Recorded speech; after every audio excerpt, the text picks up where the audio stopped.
What's going on, everybody? It's your boy Spencer. Last Pendulum video for today. Like I said, I wanted to get all three of these out. This is the first video you're seeing. I recommend checking out my first step-by-step combo tutorial, my second step-by-step combo tutorial, and my deck profile after you finish this one. But just go through it. There's a lot more combos and new lines of play, working through disruption. I'll just show you how it all works. Really good opening here. He has the anti-spell fragrance. This guy ended up beating me because he main decks so much spell hate. I wonder if that works out for him in the long term. But anyways, finally have the scale. I can put the scale 0. He ashes the Pendulum Call, which is normally the end, for my plays. But I did have the Curtain Raiser, which is a scale 7, which is really, really nice. Those can go into a meteor burst. And I do have, since I had the Supreme Key Gate 0, I do have a 7 play, so I can go into Absolute. Then I can go into Cross Sheep, bring back the Absolute, or go into the Vortex, bring that back, and go into F.A. Don Draxter.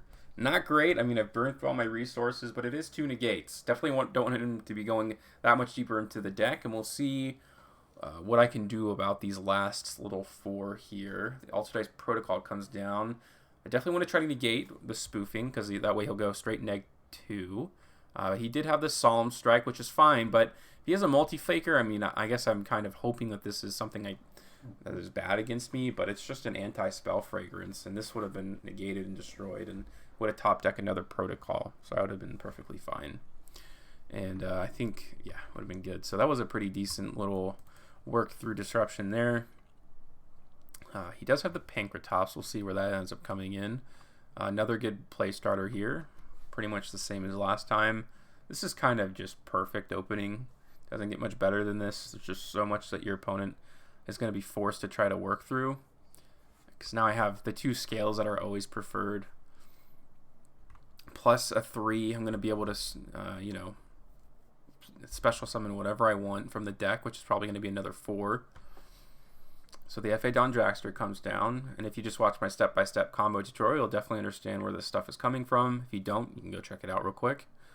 Cross Sheep, Vortex, bring back the Tuner 3, and this time I end up going into the Rusty Bardiche combo because I had too many tuners on the field, which would have equaled 2 more negates.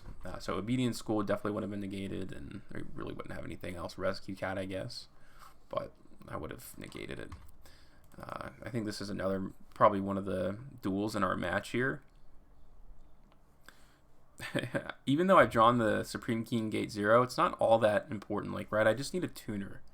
And I'm going to keep going. He has the Ash there, so forced to use the Pot of Desires. Hopefully I get something off the top. And it's not one of my normal play starters, but hey, you got to do what you got to do. I had the Gate 0 obviously already in my hand, so this has come down Absolute. I wouldn't call it Absoluter, but it's just Absolute Dragon. Anyways, the Oath Dragon and the Abyss Curtain, just like last time, this is a good scale to use. And now I've ended on the same end board. A little more creative to get there, but I made it happen. So it doesn't have to be perfect. A lot of times 2 disruptions is more than enough to stop your opponent. And Celine can come down.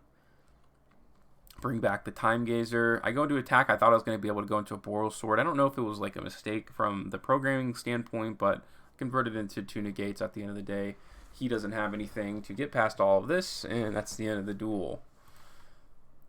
Here is the new Despian archetype, which I just talked about yesterday, so you can go see more about these cards if you would like to. Even when you have the Curtain Raiser, because normally I would say in Pendulum, it's like, oh, it's so terrible to have both of these in your hand, but it's still a rank 4, and I think that's the most important part. Go ahead and get back the Harmonizing. Pendulum summon 3, and I can go into the Time Gazer, which is very nice, or I could have gone into the 4. Probably would have actually been better, because I can go into the Savage Dragon, but nonetheless, it's fine. I'm going to be able to get that negate online. A lot of these lines of plays are just very similar. And Rusty. Now you can see Rusty in full effect. Remember what I told you that super polymerization is like one of the worst things against this? Well, he has like the deck that uses it all perfectly. So he gets rid of 2 of my monsters, which is fine, right? He's going to try to special summon the F.A. Don Draxter back, and you can now negate that. It's a 5 chain, which is pretty interesting. You don't see those a lot. But his fusion monsters off the field, he's not going to be able to fusion summon with the field spell. I've actually stopped him from fusion summoning quite a bit here. He super polys himself to go into the Despian Quarteritis, but yeah, who cares? It doesn't really matter. And I already have so many other resources in my hand as well. Here was game 3. Again, he tried to put Dogmatic in there. I'm not sure I would do that. This time I don't have the Supreme King Gate 0 in my hand, which is nice. Upstart Goblin into the Void. Sure, why not? Now I can send this to the graveyard. It's actually not bad to send your monsters to the graveyard off a Pendulum Call, because later in the turn, if you have too many tuners, Cross Sheep can actually bring back one of those, which is great. So you don't have to worry about that too much, because I think there's... The idea you would probably think in your mind is like, oh, I got to have him in the face of extra deck. Not always the case. But obviously this time I'm going to be bringing back either a tuner or a Rusty Bardiche. It doesn't really matter. So this is like a less than ideal board. It's an Omni Negate plus 2 monster negates. I should have set the Pot of Desires because I forgot I used Into the Void. Oopsie doopsies. Here, oh, the boss monster, really easy to come out of the deck. It quickly goes into Super Poly, but I still have my Omni Negate. To win, you're probably always going to be able to use that, right? He's going to try to attack with this, and I go ahead and hit the 5-blade, and my plays, you know, basically would have taken the advantage from there. He's going to go for a top decking war that is going to get negated every single time. This is a match I had against PKs. Really, really nice dude. He hit me up in the comments recently. It was really fun playing against him. Just nice to, that's what Yu-Gi-Oh! Is all about. In any case, the main reason I wanted to show you this duel is because you would think Boots is in your hand is like a super brick, but Lure of Darkness target and also Pendulum Call. You can banish it and grab a Fog Blade, which is just an extra form of disruption. And also, you know, you don't have to go into Rusty Bardiche later in your combo, which is always nice. Probably going to get the Harmonizing back to hand. I can Pendulum Summon. I'll probably get another 4 from the deck. Meteor Burst can go get me Magician Pit. And actually, see, I did this wrong, and I still end up on a pretty decent board. So lots of things to note from this duel. Remember when I told you, like, don't go into Red Rose when you don't have the zones? Well, yeah, I did that. But still, I get 3 monster negates and 2 Omni negates, which is not bad at all. The danger, of course, you can't negate, so I'm going to make that happen. He drew into an Nibiru. It's really unfortunate. I feel kind of bad, but I was going to kind of destroy again. I'm going to use all of Appaloosa's negates at this point. Call by the Grave, I think, is just to bait me out. He tries to go into Pinkertops. I'll negate that. And, yeah, I would have been able to clean up from that point on. Pendulum, and he probably doesn't even do anything. All these monsters in his hands are just going to fall on deaf ears, most likely. Just look at this hand. There's so many just great things to use. Chronograph I don't even need at this point. Duelist Alliance can help me get a Pendulum Call. Can send the double Iris, not a big deal. Now I have the Oath and the Harmonizing. Again, it's not bad. As long as you have enough monster in your hand, not bad to Pendulum Summon for Native Fiber. Essentially ends on the same board anyways. We'll see what I end up bringing back in this one. See, I bring back a rank 4, like I told you. That is sometimes something really good to do. And I kind of mentioned this in the step-by-step combo tutorial. I probably could have gone into the Borreload Savage Dragon, but it's fine. But it's never bad if you have the monsters, the prerequisite monsters in your hand to Pendulum Summon first to bring back the Harmonizing to normal summon again for potential synchro plays later on. Or in this case, it was to Link Summon. So I got an extra kind of summon out of the whole idea. This was the kind of the first game I had against this guy, Barry. Hopefully he joins in on the videos throughout the channel. Great interacting. Pendulum Summon here. This looks pretty darn weak, right? I mean, I only have 4. How many decks can just spam 4 monsters to the field all the time? It's probably pretty rare.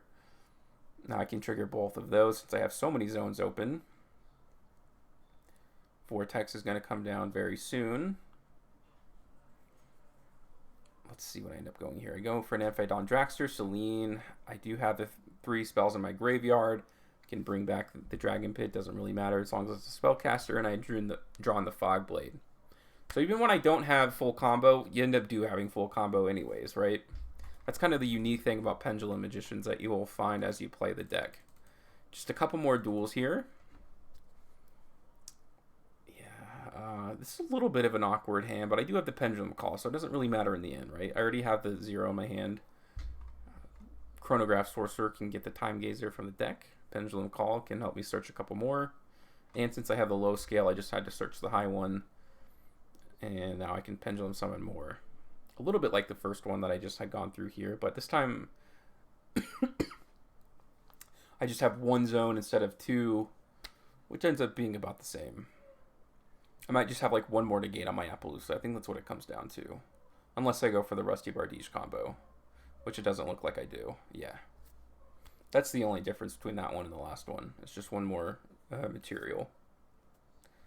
The Swamp, I'm not going to let him get Polymerization to his hand. Numeron Network, of course, I'm going to be negating. He sets a card and passes. And I end up drawing a high scale. Like I said, you almost always want to special summon from your scale, the high one, because there's only 3 targets for low scales, I think, in the entire deck. So keep that in mind, if you can. And I banished one of them. And one more for PK. I just want to show you that my philosophy for the deck is not to side a bunch of cards in. It's actually to just work through disruption, because it's kind of awkward and people don't really know when to stop it because it just hasn't been played quite a bit. And that's kind of the advantage that you'll have whenever you play it. Going to put up 2 disruptions, which I would say is pretty typical, at least when you're playing casual. This is a casual strategy, of course. Not going to be taking this to any competitive tournaments anytime soon. So we'll see where he ends up using the Dragoon. Not horrible. I mean, you're getting rid of advantage. You're getting rid of a high scale. That's kind of the best way to stop pendulums just in general. And I kind of talked about this interaction during the combo tutorial as well, is that you want 2 magicians in your pendulum zones. You don't really want anything else other than that. So that's when it's good to use Duelist Alliance before you even special summon. So he Fog Blades the Christian Needle Fiber, which I can't say I disagree with, but at this point my scales are set in place, and I feel pretty good about that. And this would have ended the game. Boral Sword Dragon is so good in this deck, so good. And yeah, that's basically all the extra replays that I had. I just want to show you a couple more of the extra combos that I had done today, and that's going to do it for all the Pendulum videos today. I probably won't be making Pendulum content unless it's for like a Fresh Start Friday, which I haven't done in months and months now, it seems like. But yeah, it's going to do it for all of today's video, and I'll see you guys next time.